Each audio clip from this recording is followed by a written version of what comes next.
L'équipe, juste pour information, sachez que désormais, vous pouvez retrouver tous mes contenus sur YouTube, bien sûr, mais aussi dès le lendemain sur Spotify. Franchement, si vous étiez le GM des Lakers, aujourd'hui, vous feriez quoi? T'as Luka Doncic, t'as un LeBron James qui va être agent libre, t'es dans un marché qui t'oblige à jouer le titre, et si tu te plantes, tu joues ta place. Pas facile hein comme job, et pourtant, j'ai eu envie, le temps d'une vidéo, d'enfiler ce costume. Cette vidéo d'ailleurs, c'est vous qui l'avez choisie sur Instagram, et à nouveau, petite pensée pour Nadir Efi qui vient encore de finir deuxième du sondage. Je commence à croire qu'il est maudit. Mais bon, c'est un mal pour un bien, avec les playoffs de BetClick Elite, là, on va avoir encore plus de matière pour une future vidéo. Alors en attendant, j'écoute votre vote et on parle des Lakers. D'ailleurs, si vous voulez participer au prochain choix de vidéo, vous connaissez la chanson, il faut venir me suivre sur Instagram. Soyez prêts, je relance un sondage dans les 24 heures, donc ne le manquez pas si vous voulez faire entendre votre choix. Puis tant qu'on y est, abonnez-vous ici aussi à la chaîne. En ce moment, vous avez dû remarquer, je fais popper des vidéos dans tous les sens. En même temps, vu l'actu, il y a de la matière. Alors si vous ne voulez rien manquer, vous savez quoi faire. Mais pour revenir aux Lakers, le plus compliqué dans le boulot de Pelinka, c'est que leur marge est ultra fine. Entre le salary cap, les choix de draft limités, l'âge de LeBron, ce qu'il faut construire autour de Luka et les erreurs interdites, chaque décision compte. C'est pour ça que mon job ne va pas être simple aujourd'hui. Sans avoir la prétention de me prendre pour un GM, on va regarder tranquillement ensemble qui je garde dans ce roster des Lakers, qui je trade, qui je signe et à quoi peut ressembler une équipe compétitive sans flinguer le futur. Bon allez, assez parlé, installez-vous bien, il est grand temps de récupérer les clés du bureau de Pelinka.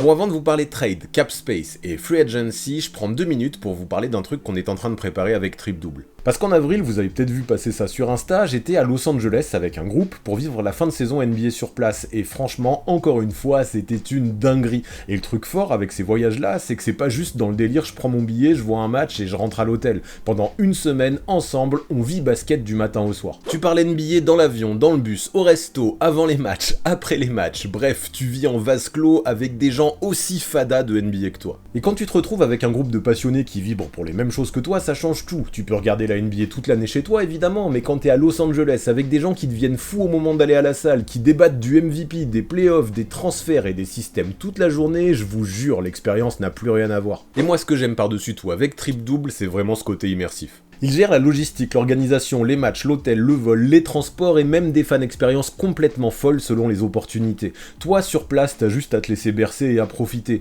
Puis moi, ça me permet aussi de vivre le voyage avec vous. On parle basket, on découvre les salles, les villes, l'ambiance autour des matchs. Je suis déjà parti 5 fois avec eux en tant qu'accompagnateur et à chaque fois, tout le monde est revenu avec des souvenirs plein la tête. Et justement, après avoir fait 5 voyages avec eux en tant qu'accompagnateur, qui ont tous super bien marché en plus, on s'est dit qu'il était grand temps de construire quelque chose avec vous. Du coup, en ce moment, on travaille sur un projet de voyage le 6e homme avec Trip Double. L'idée, ce serait de partir entre passionnés NBA, en groupe, pour vivre notre passion directement sur place. Les destinations et les dates dépendront évidemment du calendrier NBA quand il sortira, donc pour l'instant, on peut pas encore annoncer un programme précis.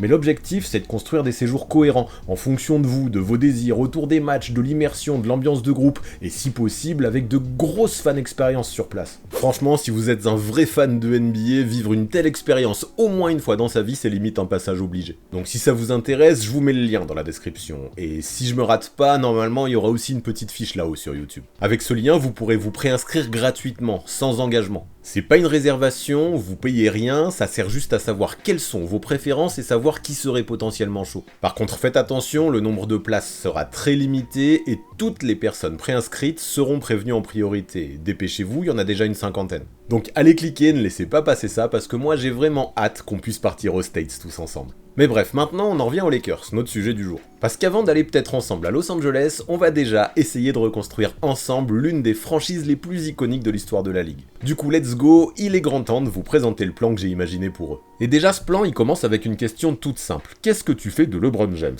Tant que cette réponse n'existe pas, tout le reste est bloqué. Parce que LeBron arrive en fin de contrat, parce que son salaire potentiel change les finances des Lakers, et surtout parce que son avenir touche à un truc encore plus gros, l'identité de la franchise. Et c'est là que dès le début directement, je vais peut-être déjà me faire des ennemis parmi vous. Si j'étais Rob Pelinka, mon offre serait simple. 1 an, 30 millions, pas plus. Pas 45, pas 50, pas un contrat géant juste parce que c'est LeBron James. 1 an, 30 millions, point barre. Et attention, c'est pas une insulte. On parle quand même d'un joueur de bientôt 42 ans qui reste capable de mettre 25 points, de créer pour les autres et de gagner des matchs de play-off. Mais à un moment, il faut aussi regarder la réalité en face. Les Lakers sont aussi Luka Doncic. Pas un jeune prospect, pas un héritier qui doit encore attendre son tour. Ils ont déjà leur superstar en plein prime. Ils ont déjà leur futur. Et quant à Luka, tu ne peux plus construire en essayant de faire plaisir à tout le monde. Le niveau de LeBron, franchement, c'est même pas le débat. Il est encore très fort, j'ai aucun doute là-dessus. Le sujet, c'est plutôt tout ce qui vient avec. Le salaire, le statut, toute l'organisation qui est obligée de tourner autour de lui. Au bout d'un moment, les Lakers vont devoir trancher. Je trouve ça difficile de lancer officiellement l'ère Luka à Los Angeles tout en essayant en même temps de gérer la fin de carrière d'une telle légende.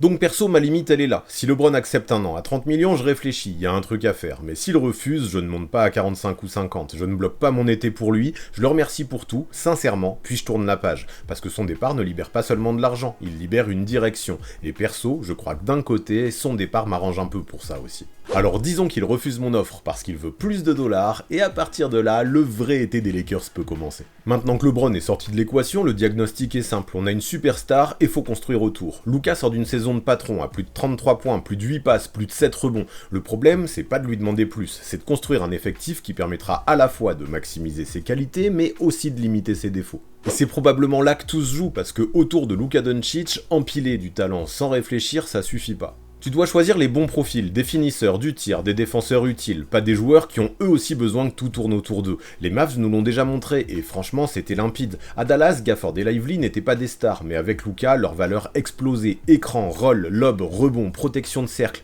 La défense devait choisir entre aider sur Doncic ou protéger le cercle. Et avec un mec comme Luka à la baguette, ce choix finissait souvent très mal pour les adversaires. Le premier besoin est donc évident, un vrai pivot vertical. Pas forcément un gars sexy, mais plutôt un gars qui connaît parfaitement son rôle. Un mec qui fait des choses simples, qui pose des écrans sur pick and roll, que tu peux trouver au-dessus du cercle, qui protège le cercle en défense et qui peut répéter ça sans se lasser. Parce que pour rendre le jeu de Luka vraiment infernal, il lui faut une menace constante près du panier. Et c'est pour ça que ce serait mon besoin prioritaire. Mais avant de combler ce manque, je veux d'abord un petit peu parler de l'avenir d'Austin Reeves. Pour moi, il doit rester là, c'est important, parce que Luka ne peut pas être le seul créateur de haut niveau pendant toute une saison. Reeves peut organiser le jeu, attaquer un close-out, mettre un tir important, porter la balle et aussi jouer off-ball. Le fit est super intéressant. Le problème, c'est qu'un duo Luka-Reeves, défensivement, ça demande des garanties autour. C'est pas des stoppers élites, donc si tu les gardes tous les deux, leurs coéquipiers doivent compenser ça. Il faut de la taille, de l'activité, des défenseurs capables de prendre les meilleurs extérieurs adverses pour créer un vrai filet de sécurité derrière eux. Sinon tu scores 120 points tous les soirs, ok, c'est bien, mais de l'autre côté du terrain, t'as plus rien à faire d'autre que prier. Et dans la conférence Ouest actuelle, désolé, mais la prière, c'est pas forcément un plan qui va t'emmener loin. Les coachs adverses, notamment en play-off, vont tenter de cibler tes faiblesses possession après possession. C'est bien pour ça que ces faiblesses, il faut tenter de les réduire au maximum. Par contre, attention à ne pas trop tomber dans un gros extrême non plus en ne pensant qu'à la défense. Oui, il faut des chiens, oui, il faut défendre, mais si tu mets trop de non-shooters autour de Luka, tu lui rends la vie impossible. Les défenses de playoff abandonnent les mauvais shooters, ferment la raquette, coupent les lignes de passe et enferment encore plus Doncic. Donc le spacing reste vital. Je veux pas forcément 5 snipers, mais au moins assez de menaces pour que Luka ne se retrouve pas dans une forêt de bras à chaque fois qu'il drive. C'est pour ça que, avant que le chantier prenne forme, il faut avant tout réfléchir à tout ça. Rob Pelinka ne part pas de zéro, il a Luka, il a l'avantage pour prolonger Reeves, il a une base compétitive, mais il n'a pas encore une équipe parfaitement pensée pour Doncic. Et c'est ça la différence entre avoir une superstar et construire vraiment autour d'elle. Là, il lui faut une boîte à outils, un pivot vertical, de la défense extérieure, du tir fiable, de la création secondaire et des joueurs qui acceptent leur rôle. Maintenant, avant de balancer des noms n'importe comment, évidemment, il va falloir qu'on parle argent pendant 2 minutes. Retenez une chose, si LeBron part, les Lakers sont de la marge, mais s'ils font pas les choses dans l'ordre, ils en auront beaucoup moins que ce que l'on peut croire. Avec le nouveau CBA, l'ordre dans lequel tu fais tes opérations est au moins aussi important que les opérations en elles-mêmes. Et c'est là justement que la gestion du cas Austin Reeves va devenir primordiale. L'idée est simple, les Lakers doivent attendre le dernier moment avant de le prolonger. Grâce à ces bird rights, ils peuvent d'abord utiliser leur flexibilité puis revenir vers lui ensuite. C'est un détail technique, mais il peut faire gagner plusieurs dizaines de millions de marge. Et une fois qu'on a compris ça, il faut faire le ménage. Pas de gros moves encore, pas de gros noms, juste des petites décisions froides. Celles qui ne font pas forcément la une, mais qui permettent de choisir dans quelle direction aller. Parce qu'un roster, c'est pas seulement un 5 majeur, c'est aussi les spots 12, 13, 14, 15, les petits contrats, les jeunes que tu veux développer. Donc la première étape, pas le choix, ça va être de faire un petit peu de tri. Et là forcément il y a le cas Bronny James. Si LeBron n'est plus là, je coupe son fiston, simplement parce que dans une équipe qui veut gagner maintenant autour de Luka, il n'y a plus vraiment de logique sportive à l'idée de le garder, ni de logique émotionnelle non plus. Son salaire est faible, mais il libère une place dans mon roster et ça clarifie un peu le projet. A l'inverse par contre, il y a un joueur de bout de banc que je veux garder parce que je l'apprécie, Nick Smith Jr. Petit contrat, encore jeune, un peu de potentiel, aucun impact sur la flexibilité, pour un joueur de rotation, ça me suffit. Mais après, parmi les joueurs plus importants, je fais un nouveau choix difficile, je laisse partir Rui Hachimura. Et là encore, c'est pas parce que je l'aime pas, au contraire, il connaît la maison, il a déjà eu de très bonnes séquences avec les Lakers, il apporte de la taille, du scoring, un peu de tir, mais son prix devient un problème. Son dernier salaire dépassait les 18 millions, son cap hold grimpe beaucoup plus haut, et si tu conserves ses droits, tu bloques une partie de ta marge pour cet été. Dans ce plan, je préfère utiliser cet argent pour transformer l'équipe exactement comme je l'imagine autour de Luka. C'est un bon joueur, hein, j'en suis conscient, mais si je peux choisir exactement là où je mets mon argent, bah c'est pas sur lui que je le mets. Pour Maxi Kleber, pareil, mais encore moins d'hésitation, j'ai surtout besoin de jambes et d'énergie, donc c'est bon, je passe à autre chose. Enfin, Drew Timme et Kobe Bufkin, au mieux, je leur propose un two-way contract. S'ils veulent plus, je comprends, mais tant pis pour eux, c'est ciao. Voilà le message, chaque spot doit servir exactement à ce que je veux et chaque dollar doit être parfaitement utilisé. Faire passer ce message, c'est une première étape inévitable avant de faire mon premier gros move. Et si on parle move, justement, pour moi, le socle de cette intersaison pour les Lakers, ça doit être Jarrett Allen. Pas parce que c'est le nom le plus sexy du marché, pas parce que ça va buzzer sur les réseaux pendant 3 mois de le recruter, mais parce que si tu veux construire sérieusement autour de Luka Doncic, le poste 5 devient une priorité absolue, et Allen, dans le rôle que je recherche, coche absolument toutes les cases. Ouais, quand j'imagine le prototype parfait du pivot que je veux avec Luka, il ressemble énormément à Jarrett Allen. Oui, avec lui, on parle d'un gars qui n'a pas besoin d'être servi en post-up ou pour qui tu dois créer des systèmes. Son jeu est simple, écran, roll, finition, rebond, protection d'arceau. Avec Luka, cette simplicité, ça peut devenir une arme de destruction massive. Tu montes trop, Allen plonge vers le cercle, tu fermes la peinture, Doncic trouve un shooter, tu hésites, il te score sur la tronche. C'est pas tout à fait cohérent avec le glamour de Los Angeles, cette recrue, mais tant pis, parce que je pense que c'est exactement ce qui peut te faire gagner des matchs. Allen sort d'une saison propre, comme souvent, autour de 15 points, 9 rebonds et plus de 60% au tir. Il a 28 ans, il est dans son prime, et son contrat, autour de 28 millions, est élevé, oui, mais pas absurde s'il te règle deux problèmes, la verticalité offensive et la protection de la raquette. Et là vous allez me dire, oui, mais il y a déjà DeAndre Ayton dans le roster, ça ne va pas, et je peux vous comprendre, sauf que DeAndre Ayton, moi, il me convient pas. Pourtant, c'est loin d'être un boulet. À son prix, il peut même avoir une vraie valeur. Mais le sujet n'est pas de savoir si Ayton est bon. Le sujet, c'est de savoir s'il est le pivot parfait pour Luka. Et là, perso, j'ai plus de doutes. Avec Doncic, je veux un pivot en mode pick and roll automatique, comme je l'ai dit. De l'énergie, des écrans solides, de l'impact défensif, du rebond, de la dureté. Allen me donne beaucoup plus de garanties, je pense, dans ce rôle-là. Donc ouais, c'est décidé, j'appelle les Cavaliers et je leur propose un transfert. Et pour les convaincre, évidemment, j'ai pas le choix, il faut que j'arrive à formuler une offre qui puisse les attirer. Dans ce scénario, Cleveland reçoit DeAndre Ayton, Dalton Connect, Jake LaRavia, mon premier tour 2031 et 2 futurs second tours. Et je sais, dit comme ça, certains vont trouver que c'est beaucoup pour un pivot aussi unidimensionnel. Mais justement, c'est pour ça que le deal peut se défendre. Cleveland ne lâche pas Jarrett Allen pour faire plaisir aux Lakers. Allen est bon, il a encore de la valeur, et si tu veux récupérer un vrai pivot qui convient à Luka, il faut payer le prix. Côté Cavaliers, je pense qu'on en est arrivé à un moment où Evan Mobley doit désormais devenir l'intérieur star. Du coup, tu pars pas les mains vides, tu récupères Ayton pour l'accompagner dans la raquette, tu récupères de la jeunesse et du shoot avec Dalton Connect et Jake LaRavia, et surtout, tu récupères ce premier tour 2031 qui, à terme, peut prendre une grosse valeur. Après le sweep reçu par New York, Cleveland peut se poser la question de remodeler l'effectif, et je pense qu'une offre comme ça, ils peuvent l'accepter. Là, déjà, j'ai construit mon axe meneur-pivot. Allen devient la colonne vertébrale intérieure, il donne à Luka une cible permanente sur pick and roll, il sécurise le rebond, il protège le cercle et il rend l'équipe beaucoup plus physique sans demander le ballon. C'est pas un move clinquant, c'est un move de construction. Et franchement, autour d'un joueur comme Doncic, parfois c'est exactement ce qu'il faut. Pas le nom qui brille le plus, mais le joueur qui rend tout le reste plus simple. La première pierre de mon été est posée, et là je me tourne vers ma deuxième cible, Luguensdort. Alors je sais, vous allez me dire qu'il est intouchable à OKC, et à la base, je dois vous le dire, c'est un petit peu ce que je pensais moi aussi. Parce que Sam Presti n'est pas obligé de s'en séparer, Dort a une team option à 18 millions, donc le Thunder contrôle le dossier. S'ils veulent juste le garder une saison de plus, ils peuvent, et au premier regard, ils auraient tort de se priver. Donc là, l'idée, c'est pas de dire que Dort est indésirable, au contraire, c'est exactement le genre de joueur que toutes les équipes veulent en playoff. Et c'est bien parce qu'il a cette réputation que le deal va être compliqué à mettre en place. Dort, c'est du béton armé sur les lignes extérieures, physique, dur, capable de prendre les missions sales. Offensivement, c'est pas une star, mais il peut mettre sa petite dizaine de points par match en moyenne, et quand son tir rentre, tu peux pas totalement l'abandonner au périmètre. Donc non, OKC ne le lâcherait pas parce qu'il est inutile, le vrai sujet, c'est l'argent. Avec déjà le contrat de SGA, mais aussi les extensions de Jalen Williams et de Chet Holmgren qui vont commencer, et tout le reste de la rotation, le Thunder, dès l'année prochaine, va coûter une fortune. C'est justement en pensant à ça que je me dis vite les Lakers peuvent avoir une petite fenêtre. Si Presti doit sacrifier quelqu'un, Isaiah Hartenstein me semble plus difficile à remplacer que Lou Dort. Est-ce que si tu payes Shai, J-Dub et Chet 40 millions chacun et que tu rajoutes les 28 millions de la team option d'Hartenstein, tu peux vraiment te permettre d'ajouter les 18 millions de Dort? C'est chaud, surtout que t'as d'autres gars derrière sous contrat. Caruso à 20 millions, Jalen Williams et Cason Wallace à 8 et j'en passe. L'année suivante ce sera encore pire, Sam Presti va devoir faire des choix. Voilà ce qui rend la discussion crédible, anticiper avant de se faire coincer. Typiquement le genre de cuisine que Sam Presti adore faire. Alors je me dis que si plutôt que d'activer l'option de Dort, il organisait un sign and trade maintenant, ça lui éviterait peut-être de le perdre contre rien dans un an. Si Presti sent que prolonger Dort sur le long terme peut devenir compliqué, il peut transformer cette contrainte en asset, et c'est là que le package que je propose devient intéressant. Le joueur choisi en concertation avec lui, avec le pick 25 de la draft 2026, 2 second tours et du cash. Avec ça, OKC n'absorbe quasi aucun salaire, ça c'est central. Dort peut être signé 60 millions sur 3 ans avant d'être transféré, et en échange tu récupères de la flexibilité. Presti est toujours un monstre pour gérer ce genre de situation. Avec le pick 25 des Lakers par exemple, il peut aller chercher Coapit en provenance d'Arizona. On parle d'un ailier puissant, athlétique, intelligent et qui peut être super polyvalent des deux côtés du terrain, le genre de profil qu'OKC adore. Après je dis pas que dès la saison prochaine il compensera le départ de Dort, mais entre un Coapit qui te coûte 2 millions et que tu peux garder sur le long terme et un Dort à 18 millions que tu peux perdre dans un an contre rien, on a un dilemme qui mérite réflexion au vu de la situation financière du Thunder. De toute façon, je serai les Lakers, je tenterai ma chance, et je pousserai fort même tant le profil de Dort pourrait me correspondre. Lou Dort serait là pour faire exactement ce dont Luka et Reeves ont besoin, prendre la mission défensive la plus ingrate. Il n'a pas besoin de beaucoup de ballons, il ne vient pas demander des systèmes, il défend fort, il joue dur, il prend les tirs ouverts et il protège ton backcourt.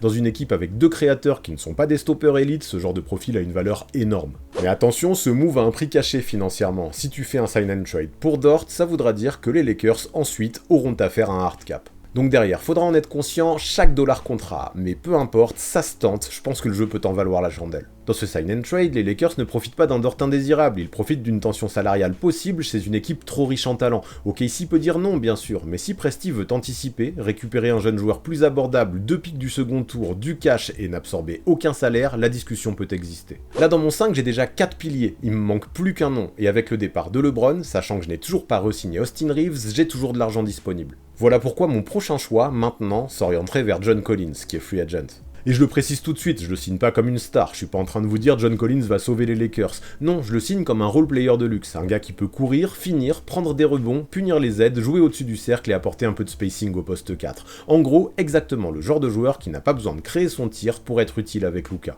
Si je peux l'avoir pour 3 ans et 15 millions la saison, et je pense que c'est gérable, je fonce. Il peut être un très bon complément à ce roster, même si évidemment, il y a toujours des limites de son côté qu'il faudra également compenser. Défensivement, Collins a des faiblesses, on va pas se mentir, mais à côté d'un vrai pivot protecteur de cercle comme Allen, ses défauts deviennent plus faciles à cacher. Tu ne lui demandes pas d'être le patron, tu lui demandes d'être actif, de courir, d'aider au rebond et de rester dans son rôle. Et justement, si j'arrive à l'avoir à 15 millions la saison, derrière, il me reste encore un petit peu de fric pour tenter un autre pari. Justement, pourquoi pas un autre ailier dans un profil totalement différent de celui de Collins. Dans cette optique, je vais aller chercher Peyton Watson, et là c'est différent. Collins, c'est le joueur déjà installé, Watson, c'est l'upside, la longueur, les jambes, l'énergie, la défense. Le souci, c'est qu'il est restricted free agent, donc Denver peut matcher mon offre. Alors je me lâche, et je lui propose 42 millions sur 3 ans. Si je propose moins, les Nuggets s'aligneront. À 14 millions la saison, tu commences à leur poser une vraie question. En fait, faut trouver pile le point d'équilibre, le point de douleur pour les Nuggets, et à mon sens, cette offre y correspond. Les Nuggets tiennent à Watson, évidemment, mais est-ce qu'ils ont envie d'ajouter encore 14 millions à une masse salariale qui est déjà énorme? Pas sûr du tout. Et là, Watson, c'est exactement le genre d'ailier dont t'as besoin autour de Luka et Reeves, et derrière Collins. Il est long, mobile, actif, capable de défendre plusieurs postes, de contester, de courir, de couvrir de l'espace. Offensivement, c'est pas encore une certitude totale, donc oui, c'est un pari, mais il a progressé, il a montré qu'il pouvait peser par séquence, et dans ce roster-là, de toute façon, tu lui demanderas pas de planter 20 points tous les soirs, tu lui demandes de défendre, de courir, de couper, de finir et de mettre de l'énergie. Avec Collins et Watson, on a 2 ailiers au profil complètement différent qui vont apporter de vraies choses à ma rotation. Plus de taille, plus d'énergie, plus de verticalité, plus de joueurs capables d'exister sans monopoliser le ballon. Collins te donne de la finition et du rebond au poste 4, Watson te donne de la défense, de la longueur et des choses simples en attaque. Ce ne sont pas les noms les plus sexy du monde encore une fois, mais je le répète, je m'en fous. Autour de Luka, ce genre de profil est essentiel. À côté de ça, quand je vous disais que l'ordre des opérations était important, en début de vidéo, c'était pas des blagues. Si j'avais prolongé Austin Reeves tout de suite, j'aurais absolument pas pu faire tous ces moves. Sauf que maintenant que j'ai réussi à charger le roster, avec ces Bird Rights, je vais pouvoir lui faire la grosse offre qu'il demande. Parce que je vais pas tourner autour du pot, les Lakers doivent le garder. Oui, ça va coûter cher, oui, on parle probablement d'un contrat autour de 5 ans et 170 millions, mais Reeves, c'est plus juste le petit joueur malin qu'on aime bien. Il sort d'une saison où il a tourné à plus de 20 points, où il a montré son talent en tant que créateur secondaire, où il a apporté du danger, mis des gros tirs et surtout soulagé Luka sur énormément de possessions. Dans une équipe construite autour de Doncic, c'est vital à côté d'avoir un joueur comme lui. Reeves peut jouer avec Luka, mais aussi prendre le relais quand il souffle sur le banc, ou encore quand les défenses adverses le surchargent. C'est pas une superstar, c'est un vrai créateur secondaire, et un profil comme ça, aussi à l'aise dans ce rôle, c'est pas sur le bon coin que tu vas le trouver. N'empêche que même si avec Allen, Dort et Watson, j'ai déjà ajouté de la défense, ça ne me suffit pas, j'en veux encore plus. Ce duo Reeves-Luka, je l'ai déjà dit, ça peut être les portes ouvertes en défense, alors je vais tout faire pour éviter ça. Là, si Marcus Smart active sa player option à un peu plus de 5 millions, et je pense qu'il peut le faire, pour moi c'est une affaire. Évidemment, c'est plus le Deepoy qui joue 35 minutes tous les soirs, il y a eu des blessures et son tir reste irrégulier, il faut le dire. Mais à ce prix-là, tu prends, parce qu'il t'apporte de la défense, du vice, de la communication, de l'expérience et une vraie capacité à durcir un match. Puis Smart, à ce prix-là, t'as pas besoin non plus de lui demander la lune. Tu lui demandes de casser les lignes adverses, de mettre de la pression sur le porteur de balle, d'agir en leader, de jouer quelques minutes en playoff pour prendre des coups et pour en donner. Il peut jouer avec Luka, avec Reeves ou à la place d'un des deux quand tu veux durcir ton line-up. À 18 millions, je le laisse partir. À 5 millions, je réfléchis presque pas, je garde. Mais attention, comme je le disais, avoir des chiens défensifs, c'est bien, mais à côté de ça, faut pas oublier le spacing. C'est pour ça que je prolonge Luke Kennard, je lui file 5 millions par an à lui aussi. Son profil est assez simple à comprendre, du shoot et encore du shoot. En carrière, il est au-dessus des 40% à 3 points, et autour de Luka, un joueur comme ça a une vraie valeur, même quand il ne touche pas la balle, parce que sa présence force les défenses à rester collées à lui. Tu peux pas l'abandonner au périmètre avec un créateur comme Luka, et ça change complètement le spacing. Maintenant, je suis honnête, si je lui propose qu'un an à 5 millions, c'est peut-être optimiste de penser le garder. Mais c'est pas grave, si Kennard demande davantage, tu cherches le même profil, ailleurs. Je veux juste un shooter pur, et dans cette ligue, si tu ne lui demandes pas en même temps d'être un expert en défense, je pense que ça peut se trouver pour pas trop cher. Mais s'il reste là, d'un coup, on aurait une vraie hiérarchie dans le backcourt avec Doncic, Reeves, Smart et Kennard. C'est complémentaire, chacun a son rôle, un profil différent, exactement ce que je recherche. Et là, vu qu'on commence vraiment à avoir l'ossature, il ne me manque plus qu'à compléter mon effectif avec des contrats minimum. J'aime bien des profils comme Precious Achiuwa ou Jackson Hayes, pas des titulaires, juste des joueurs capables d'apporter de l'énergie, du rebond et quelques minutes utiles sur une longue saison. Tu peux avoir le premier pour pas trop cher et re-signer le second pour pas grand chose. Puis derrière, tant qu'à faire, j'ajoute encore des extérieurs, avec Gary Payton 2 ou Matisse Thybulle par exemple. Des spécialistes défensifs, pas des piliers, juste des profils pas chers, capables de répondre à certains match-up ou de dépanner en cas de blessure. Et si c'est pas eux et qu'ils sont trop chers, c'est pas grave, j'en trouve d'autres, parce que c'est justement ça l'idée, aucun de ces profils n'est indispensable. Maintenant, ce que j'aime, encore une fois, c'est que chacun à leur manière, ils peuvent apporter des petits trucs qui leur appartiennent. Achiuwa apporte du rebond, Hayes de la verticalité, Payton de la dureté et Thybulle de la défense. Évidemment, après, tu les fais jamais jouer tous ensemble, parce que sinon ton spacing explose, mais ce que je me dis, c'est que quand t'es limité par le cap, ce genre de profondeur, ça peut valoir cher. Et là, on est bon, je les signe, et on arrive enfin à avoir un roster complet. Ce que je voulais faire, c'était ni un tableau Excel, ni juste une addition de gros noms. Ce qui compte, c'est la façon dont les pièces se complètent. Dans mon scénario, le 5 est ultra lisible. Luka Doncic, Austin Reeves, Lou Dort, John Collins et Jarrett Allen.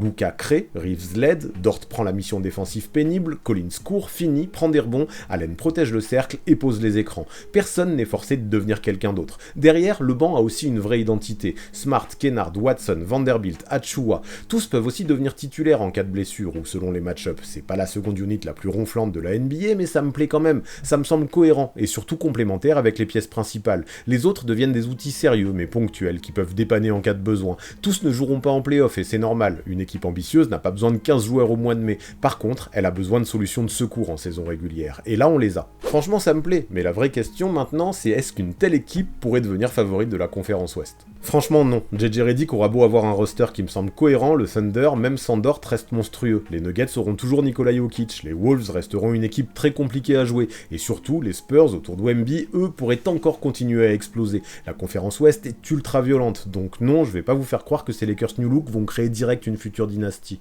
N'empêche qu'avec ce genre de move, cette team pourrait enfin avoir un roster plus jeune, plus athlétique et plus dur à la fois. Ces Lakers pourraient enfin avoir une équipe qui demande moins à Luka de faire des miracles tous les soirs. Et surtout, c'est ce que je voulais par-dessus tout, c'est Lakers pourraient enfin avoir une direction claire pour le futur. Rester coincé entre deux époques, continuer à empiler des noms sans savoir où ils vont, continuer à vouloir satisfaire tout le monde, c'est le piège. Parce qu'aujourd'hui, le vrai luxe des Lakers, c'est pas Los Angeles, c'est pas leur histoire, c'est même pas leur pouvoir d'attraction. Leur vrai luxe, c'est qu'ils ont déjà une superstar dans le roster, une vraie. Ils ont déjà leur franchise player, ils ont déjà leur visage pour les 10 prochaines années. Et ce visage, il s'appelle Luka Doncic. À partir de là, le boulot est quand même beaucoup plus clair. Il suffit de créer un vrai roster autour de lui, et c'est ce que j'ai fait, c'est pour ça que j'aime bien ce plan. Maintenant, on le sait, dans la réalité, cet été, les choses ne se passeront absolument pas comme ça, et je n'ai pas la prétention, depuis mon canapé, de dire que je suis meilleur que Rob Pelinka. Je le sais, dans ce que j'ai élaboré, il y a une tonne d'hypothèses, d'incertitudes, de conditions à remplir, et ce sera très difficile. Que voudra faire LeBron cet été déjà? Rester, partir, à quel prix? Les Lakers peuvent-ils vraiment se permettre de lui dire non?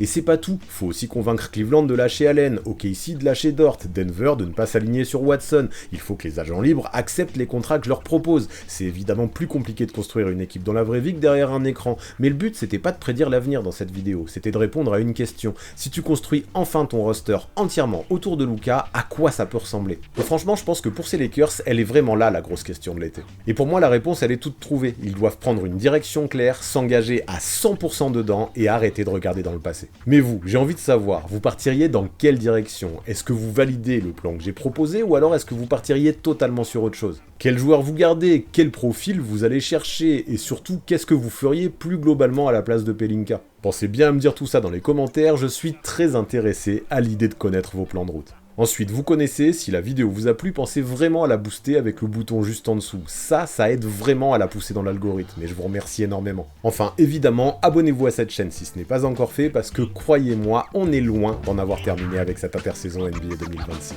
Allez, portez-vous bien la team, prenez soin de vous, et nous, on se retrouve tout de suite, juste en dessous dans la section commentaires.